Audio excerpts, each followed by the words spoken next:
I have been very interested in Ian Fleming, the man, for quite a long time, and I actually put him as a character in my novel Any Human Heart, which was filmed, and so somebody acted Ian Fleming in the film version of my novel. I've written pieces about him. I knew somebody who knew him very well, which was got all sorts of insights into the man. And then this strange coincidence that three of the Bond actors, Sean Connery, Pierce Brosnan and Daniel Craig, have all acted in films I've written. And I got to know Sean Connery quite well, and I know Daniel Craig really quite well. So I don't know who's pulling what strings. It's very strange how it's come about that here I am actually writing a James Bond novel. There is a pressure, but actually it's quite an exciting challenge. That's the way I'm looking at it, because I've written two novels that deal with the world of espionage, and so I've written pieces on John le Carre, for example, so I'm very familiar with that Cold War,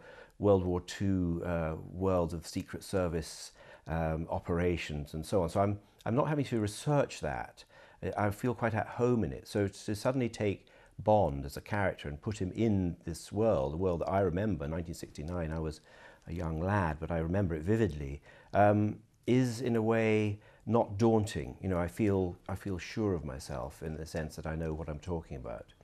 Well, I think there will definitely be ladies, and that's part of part of the appeal of writing a Bond novel. You know, there are certain things that have to occur, that there have to be at least two love affairs with very interesting, possibly deadly women, and also there's relationships with M, his boss, Moneypenny, the Q section that make his various gadgets.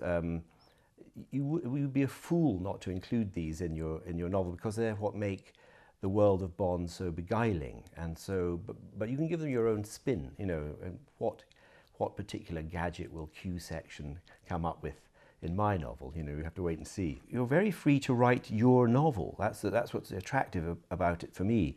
There's no sense in which I'm having to sort of copy Ian Fleming or somehow channel Ian Fleming and produce a posthumous Fleming novel. It will be my novel, but it just happens to be about a character that everybody's heard of. I'm trying not to think too much about the anniversary surrounding it, but it is interesting to think that it's 60 years since the first Bond appeared, and here he is still, you know, as global a figure of Britain as the Queen or the Houses of Parliament or Beefeaters or Princess Diana.